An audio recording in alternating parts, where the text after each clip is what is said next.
저희 프리미엄 구독자가 되시면 우장산 아이파크 2편한 세상이 지금 감정가 12억 5천만원짜리가 최저가 반값으로 떨어져서 6억 3,600만원으로 진행하고요. 지금 제가 물건 시세를 조사해봤을 때도 최저 호가가 12억 5천만원이기 때문에 지금 시세는 굉장히 매력적인 물건으로 보여집니다. 이 물건 같은 경우는 따로 전략을 가지고 접근해야 하는 물건인데요. 그렇기 때문에 입찰자가 계속 안 몰리고 단독 입찰할 수 있는 물건으로 보여집니다. 이러한 내용들이 좀 궁금하시면은 구독자 가입하시면 되겠고요. 단독 입찰 가능성이 높고 수익이 극대화 가능한 물건들을 많이 소개드릴 예정이므로 참고하시면 좋을 만한 내용입니다. 오늘의 경매 물건입니다. 사건 번호 2024 타경 952 주택이고요. 매각일은 6월 2일로 예정이 되어 있습니다. 소재지는 구로구 개봉동에 위치한 주택이며 토지 면적이 38평, 건물면적은 61평입니다. 감정가 8억 3천만원 평가되어서 최저가 반값 4억 2,600만원을 진행합니다. 경매 대상은 토지와 건물을 일괄 매각하는 방식으로 현재 보고 계시는 이 우량한 다가구를 시세보다 훨씬 저렴하게 취득하실 수 있는 기회입니다. 그렇다고 하면 이 물건이 계속 왜 유찰이 되었을까요? 24년도 10월부터 해가지고 25년도 6월에 오기까지 1년에 좀 못 미치는 기간 동안 계속 유찰되고 변경된 사실을 알 수 있는데 그 이유는 무엇이고 해결 방법은 어떻게 되는 것인지 확인해 보도록 하겠습니다. 감정평가 현황으로는 지금 3층 주택이라고 나와 있고요. 현장 조사일 현재 1층에서부터 3층까지 공이 주택으로 이용 중이다. 이런 내용이 기재가 되어 있습니다. 임차인 권리 분석 내용도 봐보겠습니다. 지금 이 건물에 설정된 가상 최선 순위로 설정된 근저당권이 22년도 6월인데요. 이 날짜와 임차인의 21년도 9월 그리고 확정일자도 같고 보증금이 2억 5천만원 똑같습니다. 따라서 지금 이 김모 씨는 주택 임차권을 등기하고 나서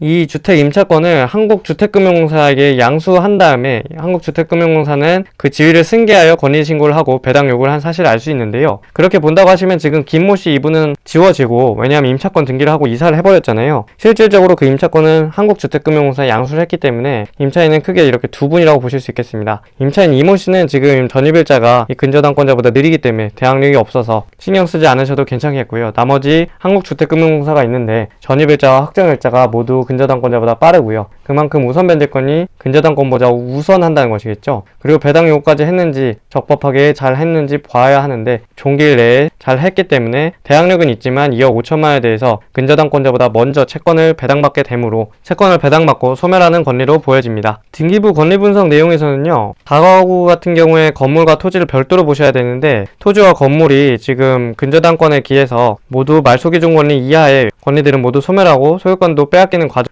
경매 절차를 거치게 되니까 소유권도 빼앗기게 되잖아요. 따라서 모두 인수하지 않을 것으로 보여지고요. 소멸하는 것입니다. 그런데 선순위 임차인이 있는 경우에 주의할 점으로는요. 지금 소유권이 유한회사 YC1이잖아요. 소유자가 지금 법인입니다. 그런 경우에는 근로복지공단의 임금채권이나 당해세나 조세채권, 세무서나 서울시청 이런 곳들에서 압류 등기가 있는지 확인을 해보아야 되는데 큰 특이사항은 없는 그런 물건으로 보여집니다. 건축물 예정에서 위반 건축물 내용도 보이지 않고요. 근데 주의하셔야 할 게 이 물건 같은 경우에 지금 2종 근린생활시설 사무실로 등재가 되어 있습니다. 그렇기 때문에 주택이 아니라 이 물건을 받게 되면은 사무실을 받는 거죠. 이걸 모르고 낙찰을 받았는데 잔금을 내지 않으면 보증금은 전부 법원에 몰수당하고 그렇기 때문에 굉장히 주의하셔서 물건을 보셔야겠고요. 그렇게 된다면 이 물건은 해결 방법이 없는 걸까? 그 부분도 한번 살펴보도록 하겠습니다. 이 물건 같은 경우는 건축물 변동 내역이 있는데요. 내용을 보시면 다가구에서 교외로 용도 변경된 내역이 발견이 됩니다. 지상 2층 다가구 주택을 제2종 근생으로 용도 변경한 사실을 알 수 있습니다. 따라서 다가구로 재변경 가능하신지 관청에다 좀 문의를 해볼 것으로 보여지고요. 참고로 이렇게 남들이 보기 쉬운 물건만 찾으면요. 수익도 그만큼 쉬운 수준이 됩니다. 어느 정도 노력을 해야 될 것으로 보여지고요. 왜냐하면 반값으로 떨어졌기 때문입니다. 충분히 할 만한 가치가 있는 것이죠. 아는 사람들만이 큰 돈을 벌고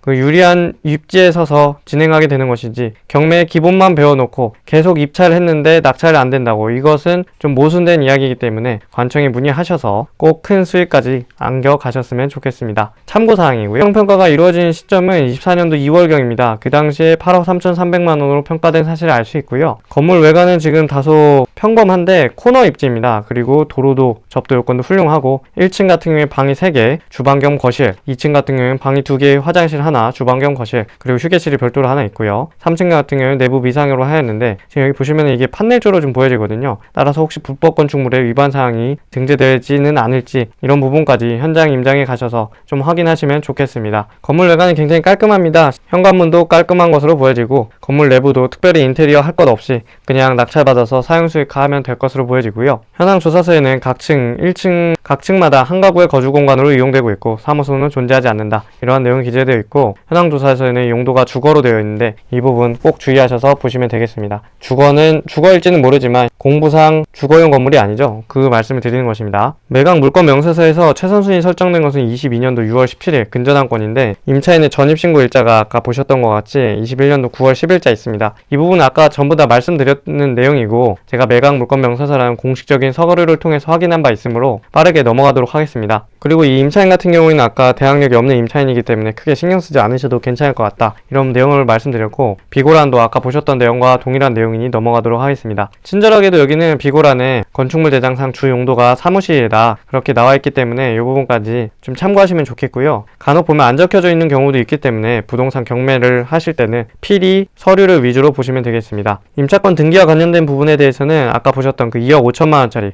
한국주택금융공사가 인수한 그 건리이기 때문에 말씀드렸던 내용이고요. 다만 이 사건 같은 경우는 결론만 먼저 말씀드리면은 교부 청구가 다수 압류 등기는 없지만 제출된 바 있기 때문에, 서면으로 제출된 바 있기 때문에 매우 주의해서 접근하셔야 되고요. 국세가 교부 청구된 사실이 있기 때문에 선순위 배당금을 뺏어가게 됩니다. 반대로 말하면은 이것 또한 입찰자가 제대로 조사해서 입찰을 하게 되면은 그만큼 큰 수익을 안길 수 있고, 그리고 이런 내용들 때문에 입찰자들이 많이 줄어들 것으로 예상이 됩니다. 아는 사람은 이 물건을 싸게 낙찰받을 자격이 있는 것이죠. 아는 사람들은 이 물건을 싸게 낙찰받는 것이고, 이런 내용들을 잘 모르고 관심이 없으신 분들이면은 이 물건에 대해서는 입찰하시면 안 되겠습니다. 지적도는요, 지금 1호선 오류동역에서 약 도보 7, 8분대로 도착할 수 있는 그런 역세권 물건이라고 보시면 되겠습니다. 유사 물건 시세를 가지고 왔는데 8억대에서 10억대로 지금 매물이 나와 있습니다. 지금 시세 차익은 거의 최소 3억대로 보여지고요. 경매 물건 최저가가 지금 반값 이하로 떨어져 있기 때문에 그렇습니다. 이것은 보수적으로 평가를 했는데 그럼에도 불구하고 별도 조사를 해봐도 괜찮을 내용으로 보여집니다. 그런데 거의 시세 차익 3억으로 보시면 될 것 같고요. 감정가에 대해서 좀 더 보수적으로 본 내용이기 때문에 토지 이용 계획에서는 지금 특별한 내용 보여지지 않습니다. 경매 요약도 봐보겠습니다. 1호선 오류동역 역세권에 3번 유찰되었는데 시세 차익은 약 3억 원 정도 예상이 됩니다. 인수한 권리는 전혀 없지만 아까 말씀드렸던 내용들 위주로 잘 확인해 보셔서 입찰하시면 좋을 것 같고요. 현장 조사도 필요해 보이겠습니다. 궁금하신 점 있으시면 아래로 편한 댓글 남겨주시거나 카카오톡 문의 남겨주세요. 감사합니다.